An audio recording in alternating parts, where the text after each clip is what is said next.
નમસ્કાર વિદ્યાર્થીઓ, આજે આપણે પાઠ 3 નૂતન વિશ્વ તરફ પ્રયાણ પહેલા લેક્ચરની અંદર આપણે શીખી ગયા કે મિત્રો બે વિશ્વયુદ્ધ વચ્ચેના વૈશ્વિક પ્રવાહો, ઇટાલીમાં ફાંસીવાદ, જર્મનીમાં નાઝીવાદ, જાપાનમાં લશ્કરવાદ, આવા ઘણા બધા કારણો જાણી ગયા.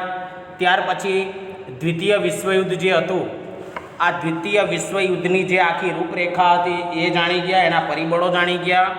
પછી દ્વિતીય વિશ્વયુદ્ધના પરિબળોની અંદર ઉગ્ર રાષ્ટ્રવાદ, જૂથબંધીઓ, આવા ઘણા બધા કરીને 7 કારણો આપણે જાણી ગયા. હવે આગળની અંદર જે છે એ આગળના પાઠની અંદર આપણે જાણીએ મિત્રો તો દ્વિતીય વિશ્વયુદ્ધની રૂપરેખા. હવે આપણે એમાં જાણીએ છીએ કે દ્વિતીય વિશ્વયુદ્ધ થયું એની અંદર જ એ અરસામાં જ પ્રથમ વિશ્વયુદ્ધના અરસામાં દ્વિતીય વિશ્વયુદ્ધની સ્થાપના થઈ ગઈ હતી. અને આ દ્વિતીય વિશ્વયુદ્ધની અંદર જ એની શરૂઆત 1 સપ્ટેમ્બર 1939થી લઈને 1945 સુધી થઈ હતી. હવે દ્વિતીય વિશ્વયુદ્ધની જે રૂપરેખા હતી એ દ્વિતીય વિશ્વયુદ્ધ શરૂ થતાં ફરીથી વિશ્વ 2 જૂથોમાં વહેંચાઈ ગયું. એક તરફ ઇંગ્લેન્ડ અને ફ્રાન્સની આગેવાનો મિત્ર રાષ્ટ્રોનું જૂથ, અને બીજી બાજુ હતું એ જર્મની, ઇટાલી અને જાપાન જેવા મહારાષ્ટ્રોનું જૂથ હતું. એટલે કે એક મિત્ર રાષ્ટ્રોનું જૂથ હતું અને એક અન્ય રાષ્ટ્રોનું જૂથ હતું. આવા 2 રાષ્ટ્રોની અંદર વહેંચાઈ ગયા હતા, જેમાં જર્મની છે, જર્મની, ઇટાલી અને જાપાન જેવા મહારાષ્ટ્રોનું જે જૂથ હતું એ બીજા પ્રકારનું જૂથ હતું. આ ઉપરાંત યુદ્ધખોર માનસ ધરાવતા, એટલે કે યુદ્ધ જ કરવું, યુદ્ધ એ જ ધર્મ, એવું માનસિકતા ધરાવતા બીજા કેટલાક પરિબળો આ દ્વિતીય વિશ્વયુદ્ધ દરમિયાન પ્રવેશ્યા હતા. અને એ સમય દરમિયાન જાપાને હવાઈ ટાપુઓમાં પર્લ હાર્બર ખાતે આવેલા અમેરિકા નૌકાદળ પર આક્રમણ કર્યું. એટલે કે જાપાન જે હતું એ જાપાને હવાઈ ટાપુઓની અંદર જે પર્થ હાર્બર એક ટાપુ આવેલો છે અને એની અંદર આવેલું જે અમેરિકાનું નૌકાદળનું સૈન્ય હતું એના પર આક્રમણ કર્યું. કે જાપાનને આક્રમણ કરવાનું કારણ એ હતું મિત્રો કે એને મિત્ર રાષ્ટ્રોએ 35% જ સૈન્ય રાખવાની જાહેરાત કરી હતી. એને કારણે એને આ અમેરિકાના નૌકાદળ પર આક્રમણ કર્યું હતું. પરિણામે તટસ્થિતિ છોડી અને અમેરિકાએ જાપાન પર વળતો હુમલો કર્યો. એ મિત્ર રાષ્ટ્રોના પક્ષે જોડાયું. એટલે કે જાપાન એ સમય દરમિયાન મિત્ર રાષ્ટ્રોના પક્ષે અમેરિકાએ મિત્ર રાષ્ટ્રોના પક્ષે જોડાયેલું હતું. તેથી મિત્ર રાષ્ટ્રોની તાકાતમાં વધારો થયો. અને મિત્ર રાષ્ટ્રોની તાકાતમાં વધારો થતાં જ્યારે દ્વિતીય વિશ્વયુદ્ધ ઘમાસન યુદ્ધ ચાલતું હતું, ભયાનક યુદ્ધ ચાલતું હતું, જેની અંદર લાખો કરોડો અબજો ડોલરો જેવો ખર્ચો થયો હતો અને લાખો કરોડો લોકો મૃત્યુ પામ્યા હતા, ઘણા બધા લોકો ઘવાયા પણ હતા. અને તેની અંદર જાપાનની તાકાતને રોકવા અમેરિકાએ જાપાનના હિરોશીમા અને નાગાસાકી એમ 2 નગરો, અમેરિકાએ જાપાનની પાસે લશ્કર સેના ખૂબ જ હતી, કારણ કે લશ્કર સેના માટે જાણીતું હતું. અને જાપાન અંદરખાને ભારતને યુદ્ધ ક્ષેત્રે પણ મદદ કરે છે. એટલે કે જાપાનની લશ્કરી તાકાતને રોકવા માટે વિશ્વયુદ્ધ ઘમાસન ચાલતું હતું ત્યારે અમેરિકાએ જાપાનના 2 શહેરો હિરોશીમા અને નાગાસાકી એમ 2 નગરો પર અણુબોમ્બ ફેંક્યા હતા. અને આ નગરો પર અણુબોમ્બ ફેંકતા જાપાનની અંદર 1,24,000થી વધુ નાગરિકોનો ભોગ પણ લેવાયો હતો અને મહાવિનાશ એની અંદર સર્જ્યો હતો. હવે 1,24,000 જેટલા લોકો જે હતા એ લોકો આની અંદર મૃત્યુ પામ્યા. અને એ મૃત્યુ પામતા આજે પણ ત્યાં આ જે અણુબોમ્બ ફેંકાયા હતા એ અણુબોમ્બની ભયાનકતા એ આજે પણ ત્યાં આગળ જોવા મળે છે. આજે પણ ત્યાં જે બાળકો જન્મે છે એ અણુબોમ્બ ફેંક્યા ત્યારે કેટલાક લોકોની ચામડીનો રંગ પણ બદલાઈ ગયો હતો, કેટલાક લોકો દાઝી ગયા હતા, ત્યાંની જમીનનો રંગ પણ બદલાઈ ગયેલો આજે પણ ત્યાં જોવા મળે છે. પરિણામે જાપાને શરણાગતિ સ્વીકારી 11 ઓગસ્ટ 1945ની અંદર અને દ્વિતીય મહાવિશ્વયુદ્ધનો અંત આવ્યો. કારણ કે જાપાનની અંદર અમેરિકાએ જે હિરોશીમા અને નાગાસાકી નામના જે બે શહેરો હતા એના ઉપર અણુબોમ્બ ફેંક્યો અને આ અણુબોમ્બના ફેંકવાને કારણે જાપાન એ અંદર ખાને પડી ભાગ્યું હતું અને દ્વિતીય વિશ્વયુદ્ધનો 1945ની અંદર ત્યાં અંત આવ્યો હતો. હવે દ્વિતીય વિશ્વયુદ્ધનો અંત આવતા ભારતની અંદર જે દ્વિતીય વિશ્વયુદ્ધના પરિબળો હતા એ પરિબળોની અંદર આપણે જાણીએ તો તાત્કાલિક પરિબળો હતા દ્વિતીય વિશ્વયુદ્ધના. આ દ્વિતીય વિશ્વયુદ્ધના તાત્કાલિક પરિબળોની વાત કરીએ તો જેની અંદર પહેલું છે આર્થિક પરિબળો. આર્થિક પરિબળોની અંદર એક વસ્તુ એ થાય છે કે આ જે બે વિશ્વયુદ્ધો થયા, એક પ્રથમ વિશ્વયુદ્ધ 1 ઓગસ્ટ 1945થી 1918, પ્રથમ વિશ્વયુદ્ધ 1 ઓગસ્ટ 1914થી 1918 સુધીમાં અને દ્વિતીય વિશ્વયુદ્ધ 1 સપ્ટેમ્બર 1939થી 1945 દરમિયાન આ બે ભયાનક યુદ્ધો થયા અને આ યુદ્ધોથી વિશ્વની અંદર ભયાનક વિનાશ સર્જાતો હતો અને આ ભયાનક વિનાશ સર્જાતા દ્વિતીય વિશ્વયુદ્ધની અંદર ભાગ લેનારા તમામ રાષ્ટ્રોને પુષ્કળ ખર્ચ પણ થયો હતો અને આ તમામ રાષ્ટ્રોને ખર્ચ થતાં અમેરિકાએ $950 અબજ અને બીજા રાષ્ટ્રોએ $1 અબજ કરતાં વધારે ખર્ચ કર્યો હતો. દ્વિતીય વિશ્વયુદ્ધ દરમિયાન જે અમેરિકા હતું એને $350 અબજ જેટલો ખર્ચ કર્યો હતો અને અન્ય જે રાષ્ટ્રો હતા એની સાથે જોડાયેલા એ રાષ્ટ્રોએ $1 અબજ કરતાં પણ વધારે ખર્ચ કર્યો હતો અને એટલી જ કિંમતી જે સંપત્તિ હતી ત્યાંના લોકોની જે ધન સંપત્તિ હતી એ ધન સંપત્તિને પણ આ લોકોએ નાશ કર્યો હતો, એને વેડફી મારી હતી અને એને કારણે કરોડોની મિલકત પણ દ્વિતીય વિશ્વયુદ્ધ દરમિયાન અમેરિકા અને એના મિત્ર રાષ્ટ્રોએ ગુમાવી દીધી હતી અને જર્મનીની તો કલ્પના જ કરવી રહી, કારણ કે દ્વિતીય વિશ્વયુદ્ધ માટે વિશ્વના રાષ્ટ્રોએ યુદ્ધમાં ઉપયોગી જે શસ્ત્ર સરંજામના ઉત્પાદનને વધારે મહત્ત્વ આપ્યું હતું. તેથી જીવન જરૂરિયાતી ચીજવસ્તુઓ જે હતી એ જીવન જરૂરી ચીજવસ્તુઓની અછત ઊભી થઈ, કારણ કે યુદ્ધ સમય દરમિયાન બધું જ નાશ થઈ ગયો હતો એટલે આ જીવન જરૂરિયાતી ચીજવસ્તુઓ જે જોઈએ, હવે જીવન જરૂરિયાતી ચીજવસ્તુ એ તમને બધાને ખબર છે એની પણ અછત ઊભી થઈ હતી, એનું ઉત્પાદન ઘટ્યું હતું અને ઉત્પાદન ઘટતા ફુગાવો વધ્યો હતો જે ઇકોનોમિક્સની અંદર આવે છે. લોકોને રોજીરોટીની મુશ્કેલી પણ પડવા લાગી હતી. પછી બજારોની અંદર જરૂરી માલની તંગી ઊભી થઈ હતી અને લોકોનું બજારોની અંદર માલની તંગી ઊભી થાય એટલે લોકો ચોરીના રવાડે પણ ચડ્યા હતા અને હત્યાઓ પણ કરતા હતા અને એને કારણે લોકોનું જે આર્થિક જીવન હતું એ અસ્તવ્યસ્ત થઈ ગયું હતું.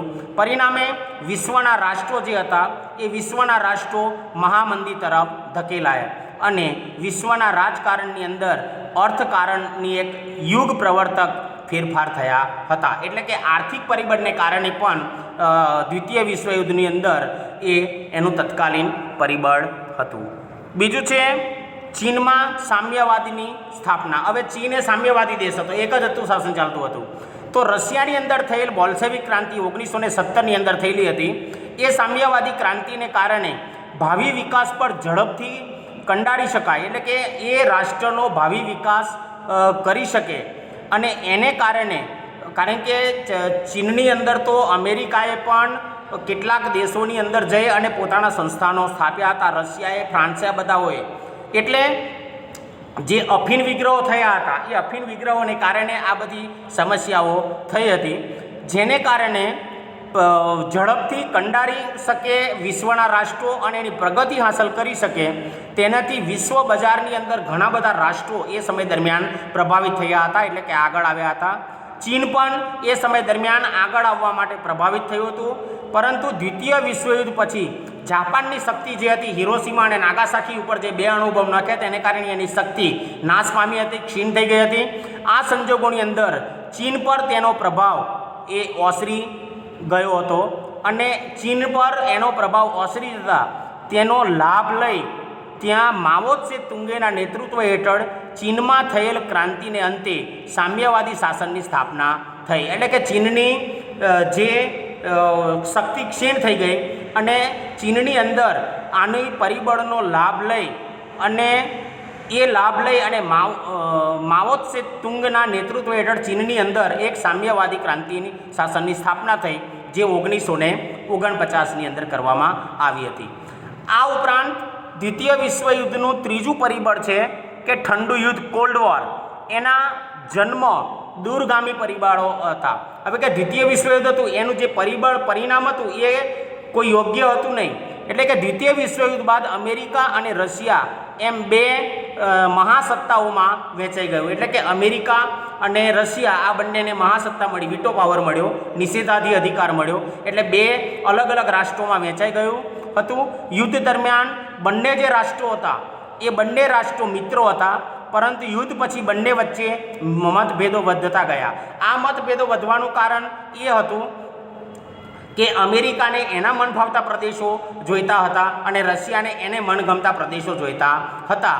આ કારણે બંને રાષ્ટ્રો વચ્ચે મતભેદ થયો હતો અને આ મતભેદો વધતા આમ લોકશાહી દેશ એ અમેરિકા અને સામ્યવાદી દેશ રશિયાની અંદર પરંપરાથી વિરોધી જૂથો ઊભા થયા અને આ વિરોધી જૂથો ઊભા થતાં વિશ્વના અન્ય રાષ્ટ્રો પણ પોતાની અનુકૂળતા મુજબ જે રાષ્ટ્રમાં જોડાવો હોય, અમેરિકામાં જોડાય અમેરિકામાં જોડાયા અને રાષ્ટ્રવાદી સામ્યવાદી રશિયામાં જેને જોડાવો હોય એ રશિયામાં જોડાયા. આમ એકબીજાના મતનું ખંડન અને પોતાના મતના સમર્થન માટે જે વાક યુદ્ધો અને વિચાર યુદ્ધો થયા તેને કારણે ઠંડા યુદ્ધની સ્થિતિનું સર્જન થયું અને તેથી ઘણીવાર ત્રીજા વિશ્વયુદ્ધ થવાની સ્થિતિ પણ સર્જાઈ ગઈ હતી. પરંતુ એ ત્રીજા વિશ્વયુદ્ધની સ્થિતિ હજુ સર્જાઈ નથી, જોકે થવાના તૈયારીના આરે છે, પણ એ જ્યારે થશે ત્યારે આપણે એના વિશે વિચાર કરીશું. ત્યાર પછી આ વિશ્વયુદ્ધમાંથી દૂર કરવા માટે સંયુક્ત રાષ્ટ્રોની સ્થાપના કરવામાં આવી અને સંયુક્ત રાષ્ટ્રો UN યુનાઇટેડ નેશન્સ ઓર્ગેનાઇઝેશનની અંદર પ્રથમ વિશ્વયુદ્ધને અંતે વિશ્વની અંદર જે આંતરરાષ્ટ્રીય શાંતિ અને સ્થાપવાના હેતુથી રાષ્ટ્રસંઘની સ્થાપના કરવામાં આવી અને એની સ્થાપના એ અમેરિકાના ન્યુયોર્ક શહેરની અંદર 24 ઓક્ટોબર 1945ના રોજ કરવામાં આવી હતી. અર્થાત રાષ્ટ્રસંઘ નિષ્ફળ ગયો. આ પ્રથમ જે રાષ્ટ્રસંઘ યુદ્ધની અંદર શાંતિ જાળવવા માટે રાષ્ટ્રસંઘની સ્થાપના કરવામાં 1920માં કરવામાં આવી હતી, પ્રથમ વિશ્વયુદ્ધ પછી જ. પરંતુ એ રાષ્ટ્રસંઘ નિષ્ફળ ગયો હતો. પરંતુ એ દ્વિતીય વિશ્વયુદ્ધ પૂરું થતાં વિશ્વની અંદર ફરી એકવાર શાંતિ, સલામતી અને સહઅસ્તિત્વના હેતુથી સંયુક્ત રાષ્ટ્રો UN યુનાઇટેડ નેશન્સની સ્થાપના કરવામાં આવી અને 24 ઓક્ટોબર 1945ના રોજ એની સ્થાપના કરવામાં આવી અને તેનું કાર્યાલય ન્યુયોર્ક શહેરની અંદર રાખવામાં આવ્યું. આજે દેશ ભારત દેશ એ સમય દરમિયાન સ્વતંત્ર નહોતો થયો, છતાં પણ 50મા રાષ્ટ્ર તરીકે યુનાઇટેડ નેશન્સની અંદર એની પોતાની પ્રતિભા આપી દીધી હતી સંયુક્ત રાષ્ટ્રોમાં જોડાવા માટે. આજે લગભગ 212 જેટલા દેશો છે, એ 212 જેટલા દેશો આજે સંયુક્ત રાષ્ટ્રની અંદર જોડાયેલા છે અને એમાં છેલ્લો જે દેશ છે એ અમેરિકાના સુદાન દેશ, આફ્રિકાનો સુદાન દેશ આવેલો છે. સંયુક્ત રાષ્ટ્રોની સ્થાપના માટે બીજા વિશ્વયુદ્ધની અંદર અમેરિકા જોડાયું અને આ અમેરિકા જોડાયું ત્યારથી જ તેને આ દિશાની અંદર પ્રયત્નો ચાલુ હતા અને આ પ્રયત્નો ચાલુ થતાં માનવ સ્વાતંત્ર્ય એટલે કે દરેક મનુષ્ય સ્વતંત્ર રહે, દરેક મનુષ્ય શાંતિ જાળવી રાખે અને પોતાની સલામતી જાળવે, આ હેતુસર અમેરિકાના પ્રમુખ રૂઝવેલ્ટે અમેરિકન કોંગ્રેસ સંસદની અંદર સંદેશો આપતા આ મહત્ત્વની 4 સ્વતંત્રતાઓની ઘોષણા કરી હતી. એટલે કે સંયુક્ત રાષ્ટ્રની જે સ્વતંત્રતા આપતી મહત્ત્વની ઘોષણાઓ કઈ કહી હતી. એમાં સ્વતંત્ર રાષ્ટ્ર માટે પહેલી એક ઘોષણા હતી વિચાર અને વાણી સ્વાતંત્ર્ય. દરેક વ્યક્તિ પોતાના રાષ્ટ્ર માટે વિચાર કરી શકે છે અને એની વાણી એ સ્વતંત્ર છે, એ બોલી શકે છે. બીજું એનું હતું કે ધાર્મિક સ્વાતંત્ર્ય, એટલે કે દરેકને જે ધર્મ પાળવો હોય એ ધર્મની છૂટ આગળના પાઠમાં હું કહી ગયો છું, 8મા પાઠની અંદર એ ધાર્મિક સ્વાતંત્ર્યની પણ છૂટ આપવામાં આવી હતી. ત્રીજું છે આર્થિક સ્વાતંત્ર્ય, એટલે કે જેને જે ધંધો કરવો હોય તે કોઈપણ પ્રકારના વિરોધ વગર કરી શકે અને ભયમાંથી મુક્તિ. અને ચોથી જે નીતિ છે એ નીતિ હતી એમાં કે ભયમાંથી મુક્તિ, એટલે કે દરેક નાગરિક પોતાના રાષ્ટ્રની અંદર રહી શકે અને કોઈપણ પ્રકારના રાષ્ટ્રની અંદર એ વેપાર ધંધો કરી શકે, એના માટે પુખ્ત રીતે પોતે ભયમાંથી મુક્ત થાય એવા અધિકારોનો પણ સમાવેશ એ સમય દરમિયાન કરવામાં આવ્યો હતો. આ પછી અમેરિકન પ્રમુખ રૂઝવેલ્ટ હતો, એને બ્રિટનના વડાપ્રધાન ચર્ચિલે એટલાન્ટિક મહાસાગરની અંદર એક જહાજ પર 8 મુદ્દાઓનું ખતપત્ર તૈયાર કર્યું. એટલે કે બ્રિટનની અંદર જે બ્રિટનનો વડાપ્રધાન ચર્ચિલ હતો, જે ભારતની અંદર પણ કેટલાક સુધારા વધારા આપવા આવ્યો હતો દેશ સ્વતંત્ર થયા પહેલાં, અને એના જે એટલાન્ટિક મહાસાગરની અંદર જે જહાજ હતું, આ જહાજની અંદર 8 મુદ્દાઓનું એક ખતપત્ર એટલે કે લેખિત દસ્તાવેજ તૈયાર કર્યો, અને આ દસ્તાવેજને પાછળથી એટલાન્ટિક ખતપત્ર તરીકે ઓળખાય છે. એટલે અહીંયા આગળ એક વિકલ્પ કે ખાલી જગ્યાની અંદર પૂછી શકાય છે કે વડાપ્રધાન ચર્ચિલે એટલાન્ટિક મહાસાગરના જહાજ પર જે 8 મુદ્દાઓનું ખતપત્ર તૈયાર કર્યું હતું તે ખાલી જગ્યા નામથી ઓળખાય છે, તો એટલાન્ટિક ખતપત્ર તરીકે ઓળખાય છે. ખતપત્રની અંદર દરેક રાષ્ટ્રના સ્વતંત્ર અને સાર્વભૌમત્વની જાળવણી કરવી, અને આ રાષ્ટ્રની અંદર આ એટલાન્ટિક મહાસાગરમાં જે ખતપત્ર જહાજ પર તૈયાર કરવામાં આવ્યું હતું એની અંદર પહેલું જે 8 મુદ્દામાં પહેલો મુદ્દો હતો એ મુદ્દો હતો કે દરેક રાષ્ટ્ર જે દેશો છે એ બધા જ રાષ્ટ્રોને સાર્વભૌમત્વની જાળવણી કરવી, એટલે કે પોતાની સત્તાની જાળવણી કરવી. દરેક રાષ્ટ્રએ શાંતિ જાળવવી, દરેક રાષ્ટ્રએ સલામતી જાળવવી, દરેક રાષ્ટ્ર સમાજના આધારે કાર્ય કરી શકે, સામાજિક વ્યવહારો સાચવી શકે, અને દરેક સમાજની અંદર રહી અને ઔદ્યોગિક એકમો ચલાવી, ધંધા રોજગાર કરી અને આર્થિક કલ્યાણ અને નિઃશસ્ત્રીકરણની બાબતોની અંદર સમાવેશ કરવામાં આવ્યો હતો. અને ભારતના પ્રથમ વડાપ્રધાન જે હતા દેશ સ્વતંત્ર થતાની સાથે જવાહરલાલ નહેરુએ એને પણ નિઃશસ્ત્રીકરણની પ્રક્રિયા અજમાવી હતી, જે આગળના પાઠની અંદર આવે છે ત્યારે આપણે એને જોઈશું. તો આ 8 બાબતોનો સમાવેશ તૈયાર કરવામાં આવ્યો હતો એ ખતપત્ર, એટલાન્ટિક ખતપત્ર. હવે અહીંયા આગળ એક 2 માર્ક્સનો પ્રશ્ન પૂછી શકાય છે કે એટલાન્ટિક ખતપત્રમાં કઈ 8 બાબતોનો સમાવેશ થતો હતો, તો એની અંદર આ બાબતો આવે છે, હું કહી ગયેલો છું. ત્યારબાદ બ્રિટન એટલે કે યુનાઇટેડ કિંગડમ, અમેરિકા, રશિયા અને ચીનની અંદર જે વિદેશ પ્રધાનો હતા એ વિશ્વ શાંતિ માટે મોસ્કો ખાતે ભેગા થયા. એટલે કે મોસ્કોની અંદર એક સભા યોજાય, એમાં અમેરિકા, રશિયા, ચીન આ બધા દેશના વડાપ્રધાનો હતા એ ત્યાં આગળ ભેગા થયા, અને 1943ની અંદર ઓક્ટોબર 1943ની અંદર મોસ્કો ખાતે જાહેરાત તરીકે જાણીતી થઈ હતી. અને 1943ની અંદર નવેમ્બરની અંદર તેહરાનની અંદર આ 3 માંધાતાઓની પરિષદ મળી. એટલે કે કયા 3 માંધાતાઓ? તો અમેરિકા, રશિયા અને ચીન, આ 3 પ્રદેશોની ત્યાં બેઠક મળી 1943 ઓક્ટોબરની અંદર મોસ્કો ખાતે, અને નવેમ્બરની અંદર આ તેહરાનની અંદર 3 માંધાતાઓની પરિષદ મળી. 3 માંધાતાઓ એટલે કે આ 3 રાષ્ટ્રો હતા જે આગળ પડતા હતા, મહાસત્તા ધરાવતા હતા, એટલે એને માંધાતાઓ એ તરીકે ઓળખવામાં આવતું હતું. અને વોશિંગ્ટન ખાતે 50 રાષ્ટ્રોના પ્રતિનિધિઓએ સંયુક્ત રાષ્ટ્રોનું 50 રાષ્ટ્રોના પ્રતિનિધિઓ ત્યાં એકત્ર થયા હતા, અને એ રાષ્ટ્રોનું એક ખતપત્ર એટલે કે બંધારણ તૈયાર કરવામાં આવ્યું. અને સપ્ટેમ્બર 1944ની અંદર અને 24 ઓક્ટોબર 1945ના રોજ 51 સભ્ય રાષ્ટ્રો દ્વારા સંયુક્ત રાષ્ટ્રોની સ્થાપનાની જાહેરાત થઈ, અને તેમાં 50મા રાષ્ટ્ર તરીકે ભારતનો પણ સમાવેશ થતો હતો. ત્યારથી શરૂ કરીને આજ પર્યંત સુધી 24 ઓક્ટોબરના દિવસને UN દિવસ તરીકે પણ ઓળખાય છે અને ઉજવવામાં આવે છે. એટલે કે ભારતમાં UN ડે એટલે કે યુનાઇટેડ નેશન ડે કઈ તારીખે ઉજવવામાં આવે છે, આવો એક વિકલ્પ પૂછી શકાય છે મિત્રો. તો 24 ઓક્ટોબર 1945ના રોજ વિશ્વભરની અંદર યુનાઇટેડ નેશન્સ ડે, બરાબર છે, UNO, એ દિવસને ઉજવવામાં આવે છે. હાલ સંયુક્ત રાષ્ટ્રોની અંદર 193 રાષ્ટ્ર સભ્યો છે, અને હજુ આમ તો 212 જેટલા છે, પરંતુ એ સભ્ય રાષ્ટ્રોની ગણતરી હજુ સુધી એની અંદર કરવામાં આવેલી નથી. એટલે પુસ્તક બદલાશે ત્યારે એ પણ એની અંદર આવી જશે. સંયુક્ત રાષ્ટ્રના અંગો. હવે આ સંયુક્ત રાષ્ટ્રના જે અંગો હતા એ સંયુક્ત રાષ્ટ્રના ઉદ્દેશો સિદ્ધ કરવા માટે જે તંત્ર ગોઠવ્યું હતું માંધાતાઓએ, તેના મુખ્ય 6 અંગો છે, જે નીચે મુજબ છે. સામાન્ય સભા એટલે કે જનરલ એસેમ્બલી, સલામતી સમિતિ એટલે કે સિક્યુરિટી કાઉન્સિલ, આર્થિક અને સામાજિક સમિતિ એટલે ઇકોનોમિક એન્ડ સોશિયલ કાઉન્સિલ, વાલી સમિતિ એટલે કે ટ્રસ્ટીશિપ કાઉન્સિલ, અને આંતરરાષ્ટ્રીય અદાલત એટલે કે international court of justice, international court of justice, એવી 5મી એનું, અને સચિવાલય એટલે કે સેક્રેટરિયલ. આવા એની અંદર ઘણા બધા જે છે એ સંયુક્ત રાષ્ટ્રના અંગો 6 આવેલા છે.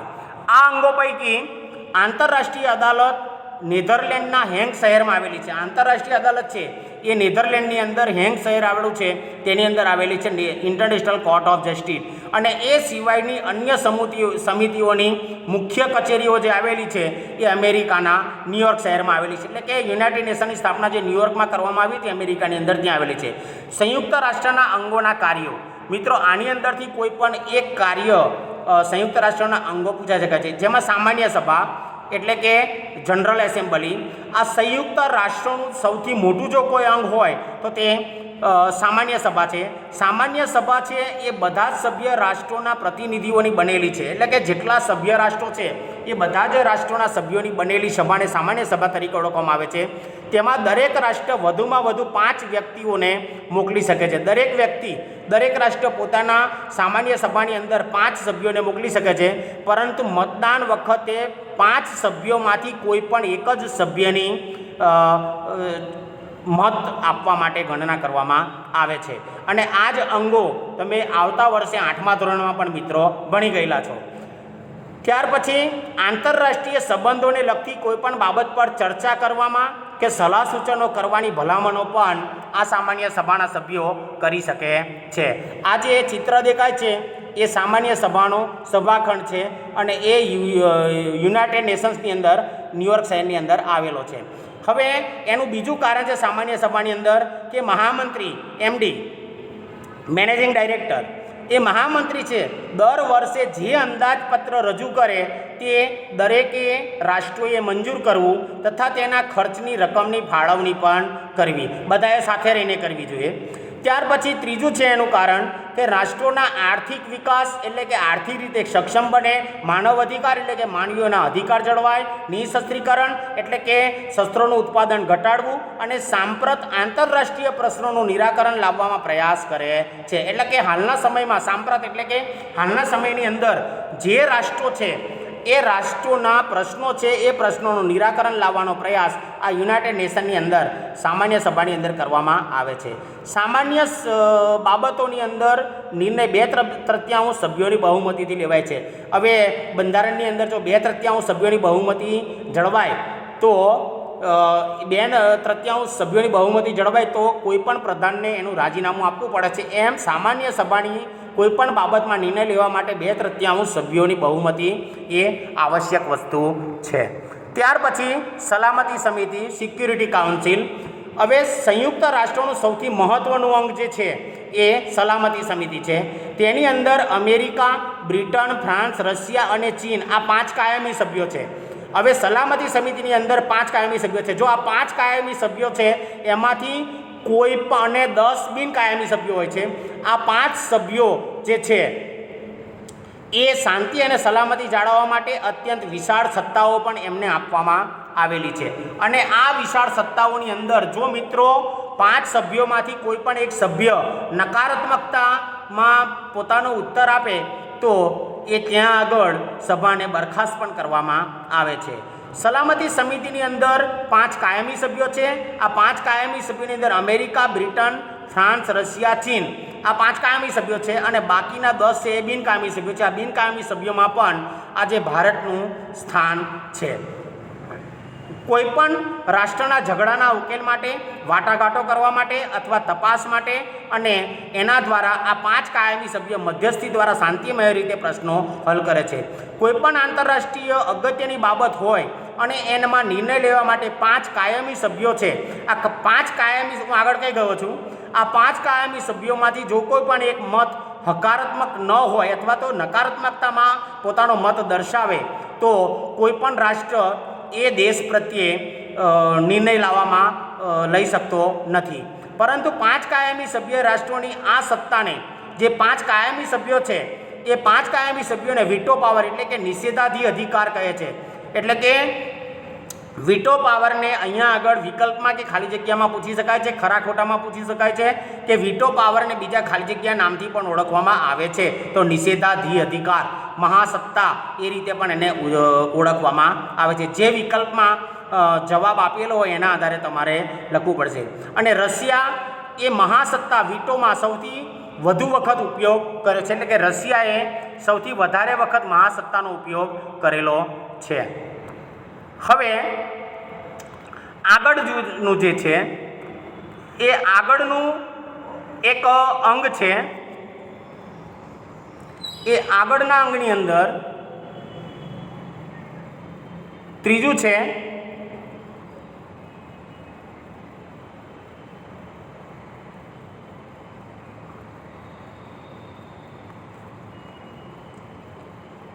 અંગ છે.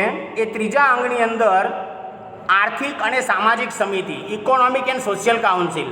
મિત્રો, આ સમિતિને ઇકોસોક પણ કહે છે.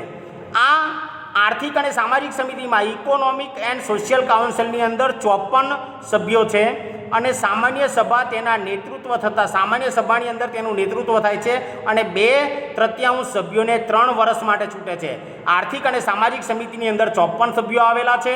આ 54 સભ્યોની સામાન્ય સભાની અંદર નિવૃત્તિ માટે એના 2/3 સભ્યોને 3 વર્ષ માટે ચૂંટી કાઢવામાં આવે છે અને 3 વર્ષ માટે ચૂંટી કાઢવામાં આવતા આ સમિતિ ધર્મ પ્રત્યે, જાતિ પ્રત્યે, પ્રદેશ કે ભેદભાવ વગર વિશ્વની રાષ્ટ્રની પ્રજાઓનું જીવન ધોરણ ઊંચું લાવવાનો પ્રયત્ન પણ કરે છે. અને આ સમિતિ અને તેની પેટા સમિતિઓ વિશ્વભરની અંદર કાર્ય કરે છે, જેમ કે WHO વર્લ્ડ હેલ્થ ઓર્ગેનાઇઝેશન, વિશ્વ આરોગ્ય સંસ્થા, એ વિશ્વના માનવીઓનું સ્વાસ્થ્ય સુધારણાનું કાર્ય કરે છે. એ આર્થિક અને સામાજિક સમિતિ અનુસાર વર્લ્ડ હેલ્થ ઓર્ગેનાઇઝેશન કરે છે. પછી IMF, આંતરરાષ્ટ્રીય બેંક તથા નાણાં ભંડોળ, એટલે કે IBRD, international bank four reconstruction development. અહીંયા ઇન્ટરનેશનલ મની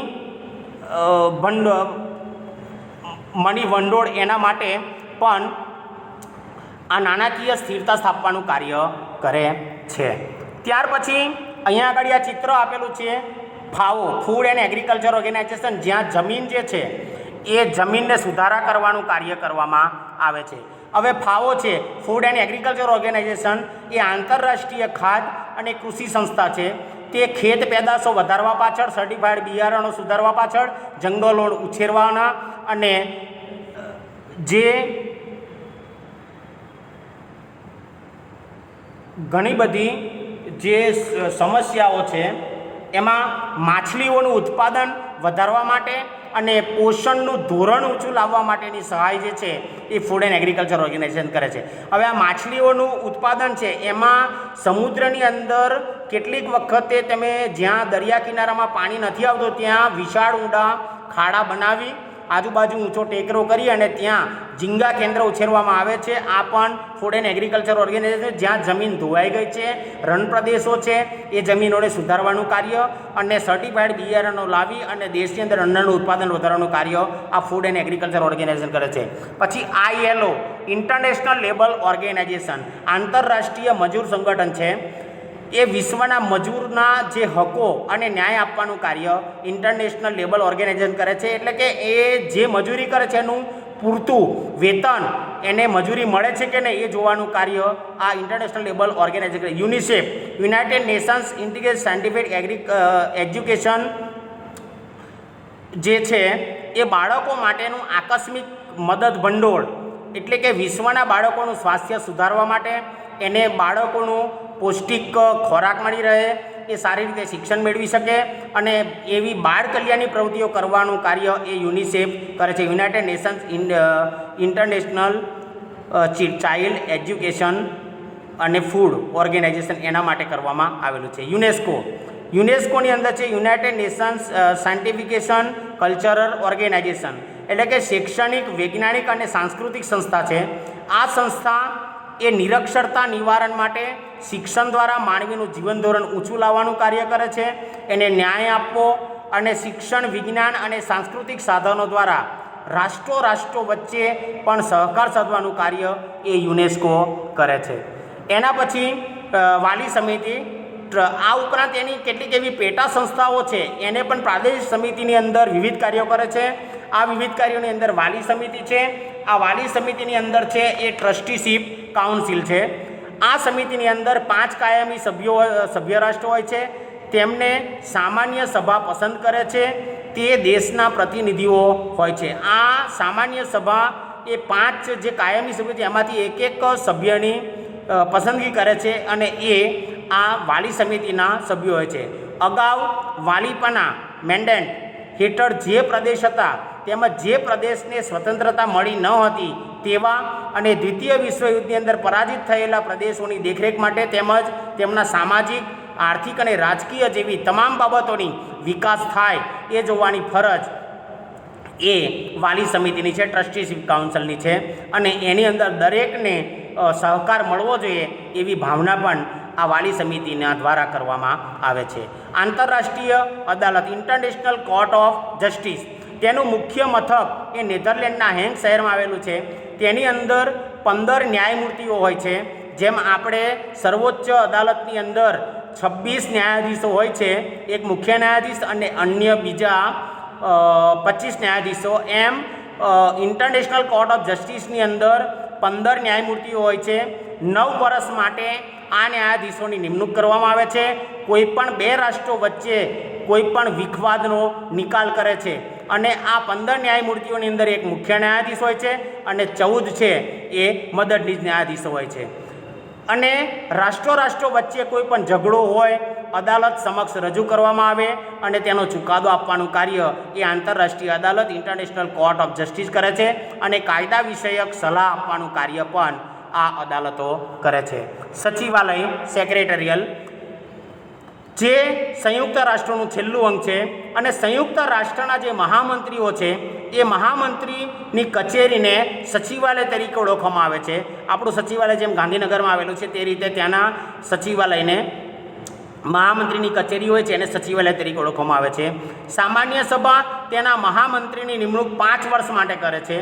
આ મહામંત્રીની નિમણૂક 5 વર્ષ માટે કરે છે અને મહામંત્રીને કાર્યમાં મદદ કરવા માટે મંત્રીઓ, વ્યવસ્થાપકો, મદદનીશો, ભાષાંતરકારો, કારણ કે અલગ અલગ ભાષાના હોય, કોઈ નિકાલ ઉકેલ આવ્યો હોય અને અલગ ભાષામાં લેખિતમાં જો કોઈ ઠરાવ આવ્યો હોય તો એ ભાષાંતરકારો એનું ભાષાંતર કરી અને એવા નિષ્ણાતોનો સમાવેશ એની અંદર કરવામાં આવે છે.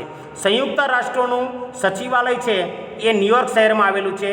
અહીંયા સચિવાલયનું મુખ્ય કેન્દ્ર ખાલી જગ્યામાં આવેલું છે. તો ક્યાં આવેલું છે?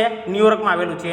અને વિશ્વની અંદર શાંતિ સ્થપાય, વિશ્વ એકતા જાળવે અને વિશ્વ બંધુત્વની હમ સબ એકે, બરાબર છે, એ ભાવના, સ્વપ્ન સાકાર થાય એ માટે સંયુક્ત રાષ્ટ્રો પ્રયત્નશીલ છે.